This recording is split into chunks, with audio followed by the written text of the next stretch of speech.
کا نام صرف کام نہیں، حضرت عمر کا نام انقلاب برپا کر دیتا ہے۔ حضرت عمر کا نام کفر کے ایوانوں میں جبر، ظلم، شرک کی وادیوں میں جب حضرت عمر کا نام بھی لیا جائے تو بے ایمان کانپنا شروع ہو جاتے۔ حضرت عمر فاروق رضی اللہ تعالی عنہ، حضرت عمر معمولی شخص نہیں، معمولی آدمی نہیں۔ کچھ لوگ صدیوں کے بعد پیدا ہوتے ہیں اور کچھ لوگ ایسے ہوتے ہیں جو ایک ہی بار پیدا ہوتے ہیں، ان جیسا دوسرا پیدا ہوتا ہی نہیں، دوسرا ان طرح کا پیدا ہوتا ہی۔ حضرت عمر رضی اللہ تعالی عنہ جیسی شخصیات پیدا ہی نہیں ہوتی دوبارہ۔ سارے صحابہ در رسالت مآب پہ خود آئے۔ یہ وہ عظیم شخص ہے جسے اللہ کے محبوب نے اللہ سے مانگ کے لیا، کہا اے اللہ یہ مجھے دے دے، اللہ سے مانگ کے لیا ہے۔ اس لیے صوفیاء کہتے ہیں کچھ مرید ہوتے ہیں، کچھ مراد ہوتے ہیں، کچھ مرید ہوتے ہیں، کچھ مراد ہوتے ہیں۔ مرید وہ ہوتا ہے جو چل کے آتا ہے، آ کے مرید ہوتا ہے۔ مراد وہ ہوتا ہے جسے کہا جاتا ہے کہ یہ کبھی میرا بن جائے نا، یہ کبھی آ جائے نا، میرا بن جائے، اس کو مراد کہتے ہیں۔ حضرت عمر مصطفیٰ کریم کی مراد ہیں، حضور کی مراد ہے۔ اللہم اعز الاسلام بے اسلام عمر ابن خطاب، اے اللہ اسلام کو عزت دے دے، میرے عمر کو کلمہ پڑھنے کی توفیق عطا فرما دے۔ اور کیسے دعا مانگی؟ او یار حضرت عمر کی تو اس فضیلت کا کوئی جواب نہیں دے سکتا، میرے رسول پاک علیہ السلام سب کے لیے ہی دعا مانگتے ہیں نا، حضور کی دعا عام ہے، لیکن مصطفیٰ کریم نے کعبے کا غلاف تھام لیا اور غلاف کعبہ کو حضور نے سینے سے لپٹایا اور سینے سے چمٹا کے کہا اے اللہ میں نے تو کبھی سوال ہی زیادہ نہیں کیے، میں کرنے آیا ہوں، مجھے عمر دے دے، عمر دے دے۔ حضور نے مانگ کے لیا۔ اور پھر جب جس کو حضور مانگے اللہ سے، کہ حضرت عمر رضی اللہ تعالیٰ عنہ کا آج یوم شہادت ہے، میرا تو دل کرتا تھا کہ فجر سے باتیں شروع ہوں اور سارا دن ہی عمر کی باتیں ہوتی رہیں، سارا دن جناب عمر کی باتیں، سارا دن، اس لیے کہ ذکر جناب عمر کا ہوگا پر راضی اللہ کے رسول ہوں گے صلی اللہ تو جاگ کے بیٹھے، خوش ہو کے بیٹھے۔ ہمارے ہاں منایا ہی نہیں جاتا، بابے اللہ کی تا ساؤن بھادروں اسو کتا تے منڈے جنوری فروری، تو اسلامی سال بھی گیا اور وہ تاریخیں بھی ساری گئیں۔ یکم محرم امت مسلمہ کے لیے بہت بڑا دن ہے، بہت بڑا دن، یہ شہادت ہے حضرت عمر فاروق کی رضی اللہ تعالی عنہ۔ یہاں چھوٹی چھوٹی باتوں پہ گورنمنٹ چھٹی کرتی پھرتی ہے، چھوٹی چھوٹی باتوں، الیکشن ہو گیا تو چھٹی، فلاں جگہ پہ تھوڑا سا کسی نے خبر دے دی کہ کوئی پریشانی ہے تو چھٹی، فلاں جگہ یہ ہو گیا تو چھٹی، یہاں تک کہ فلاں وزیر صاحب فلاں علاقے میں آئیں گے تو سارے علاقے کو چھٹی۔ اور اب تو اس سے بڑا حال ہونے لگا ہے، اگر جن لوگوں کی سندھ میں حکومت ہے ان کے لیڈر کا دن آیا تو اس دن چھٹی، اور جن کی پنجاب میں حکومت ہے ان کا دن آیا تو چھٹی۔ ہمارا مطالبہ ہے حکومت پاکستان سے، اگر سر اٹھا کے جینا چاہتے ہو تو یکم محرم کو چھٹی کیا کرو، اگر سر اٹھا کے جینا چاہتے ہو تو یکم محرم کو چھٹی کرو جناب عمر کے دن، اور ملت کے جوانوں کو بتاؤ کہ اگر عزت کی زندگی جینا چاہتے ہو تو اس طرح جیو جس طرح فاروق اعظم جی کے گئے، عزت اور وقار کی زندگی۔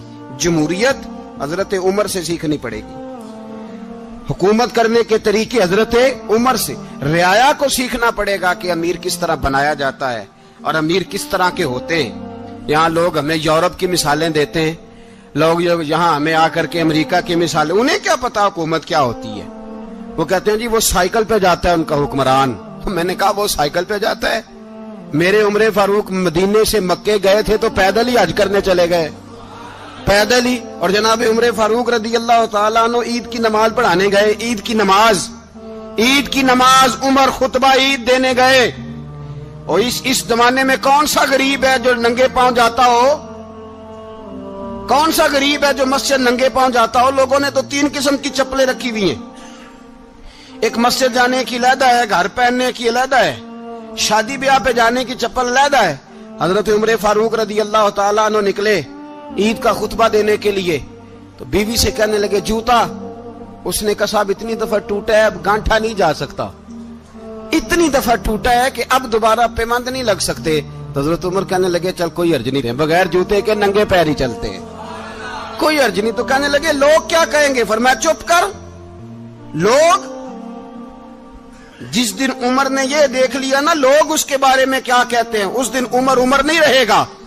تو کہا پھر آپ کا نظریہ کیا ہے؟ فرمایا میرا نظریہ یہ ہے کہ رب رسول میرے بارے میں کیا کہتے ہیں، لوگوں کا کیا ہے؟ لوگ کل کسی کے بارے میں کچھ کہتے ہیں اور پرسوں کچھ کہتے ہیں، میرا نظریہ یہ ہے کہ رب رسول میرے بارے میں ننگے پیر عمر جا رہے ہیں۔ کون جی؟ میں بڑا ماڑا۔ اچھا جناب، کیا غربت ہے؟ 10 قسم کے جوڑے لٹکے ہوئے ہیں کمرے میں، اور پہننے کی فرصت نہیں، سویرے کیا پہننا ہے، شام کیا پہننا ہے، 15 سوٹ کٹھے استری ہو کے لانڈری والا بھیج رہا ہے، اور تو غریب ہے، تو بہت بڑا غریب ہے۔ اس لیے کہ غربت پیسوں کی وجہ سے نہیں ہوتی، غربت تو دل کی ہوتی ہے۔ تو واقعی بڑا غریب ہے اور تو غریب ہی رہے گا۔ امیر تو عمر فاروق تھے، عمر فاروق تھے جو ننگے پاؤں چلے گئے عید کی نماز پڑھانے، تو رستے میں جو ملا کہنے لگا عمر جوتا تو پہن لو۔ فرمایا تمہیں عمر کا جوتا نہ پہننے کا نقص تو نظر آیا ہے، کوئی حرج نہیں، اگر عمر کو کبھی بتانا ہوا تو وہ والا نقص بتانا جو عمر کی سیرت میں پیدا ہو، کردار میں پیدا ہو، وہ والا نقص بتانا، یہ چھوڑو جوتے آتے جاتے رہتے۔ ننگے پاؤں گئے، پاؤں دھوئے، نماز پڑھائی، لوٹ آئے۔ او بھائی یہاں تو ہمارا بناؤ سنگار اترنا، جتنی توجہ کپڑوں کی طرف ہے اتنی توجہ کبھی ہماری علم کی طرف ہوتی نا، جتنا ذوق شوق ہمارا بناؤ سنگار کی جانب ہے، اتنا بناؤ سنگار کبھی ہمارا اخلاقیات کی جانب ہوتا تو معاملات بڑی حد تک سنورے ہوئے ہوتے۔ حضرت سیدنا فاروق اعظم رضی اللہ تعالی اپنی زندگی کو ترتیب دیا۔ ایک دن بھی خلافت نہیں مانگی اللہ سے۔ حضرت عوف بن مالک اشجعی ایک صحابی ہیں، حضرت عوف بن مالک رضی اللہ تعالیٰ عنہ فرماتے ہیں کہ جناب ابو بکر صدیق کا زمانہ تھا تو میں نے خواب دیکھا، میں نے خواب میں جناب عمر کو دیکھا، اور میں نے دیکھا کہ کوئی کہنے والا کہہ رہا ہے کہ عمر وہ ہے کہ اللہ کے رستے میں کوئی اسے جتنا مرضی برا بھلا کہے یہ پرواہ نہیں کرتا۔ کس کے رستے میں؟ بولے سارے۔ اس کا مطلب ہے اللہ کے رستے میں لوگ برا بھلا بھی، قرآن مجید نے کہا وَلَا يَخَافُونَ لَوْمَةَ لَائِمٍ، کچھ لوگ ایسے ہیں جو برا بھلا کہنے والوں کی پرواہ نہیں کرتے۔ آپ یقین کریں اگر پرواہ شروع ہو جائے نا تو دین کا کام ختم ہو جائے، نہ کوئی تقریر کرے، نہ کوئی تدریس کرے، نہ کوئی پیری مریدی کرے، ختم ہو جائے اگر باتوں کی پرواہ ہو۔ لیکن وہ پرواہ، حضرت عوف بن مالک اشجعی کہتے ہیں میں نے خواب میں دیکھا کہ عمر وہ ہے جو کسی کی پرواہ، اور دوسری بات میں نے یہ دیکھی کہ عمر خلیفہ بنے گا، اور تیسری بات میں نے خواب میں یہ دیکھی کہ عمر شہید بھی کیا جائے گا، عمر شہید بھی ہوگا۔ یہ میں نے 3 باتیں خواب میں دیکھی۔ فرماتے ہیں میں نے آ کے خواب حضرت ابو بکر صدیق کو سنائی، وہ خلیفہ تھے۔ وہ کہنے لگے ٹھہر جا، میں عمر کو بلاتا ہوں، اس کے سامنے دوبارہ سنانا، اس کے سامنے۔ فرماتے ہیں میں نے بلایا حضرت عمر فاروق کو، آ کے بیٹھے، خواب شروع ہوا۔ کا ایک بات تو میں نے یہ دیکھی کہ آپ ملامت کرنے والے کی پرواہ نہیں کرتے، دوسرا آپ خلیفہ بنے گے۔ جناب عمر کہنے لگے چپ کر، ابو بکر کے سامنے ہی کہہ رہا ہے، چپ کر، خلیفہ کے سامنے ہی کہہ رہا ہے۔ تو حضرت ابو بکر صدیق کہنے لگے عمر اسے کہنے دو، مجھے لگتا ہے رب کی رضا یہی ہے کہ میرے بعد اگر مصطفیٰ کا منبر ملے تو عمر کو ملے، اسے کہنے دو۔ یار یہاں تو لوگ ڈینگے مارتے ہیں، یہاں تو لوگ دعوے کرتے ہیں، میرے سامنے فلانے کو بھی بٹھاؤ، فلانے کو بھی بٹھاؤ، اس کو کیا پتا، اس کو کیا پتا، یہ تو بڑکے مارنے کا دور ہے۔ حضرت عمر رضی اللہ تعالیٰ عنہ کو تیسری بات کہی، حضرت عوف بن مالک نے کہا آپ شہید کیے جائیں گے، میں نے خواب دیکھی ہے۔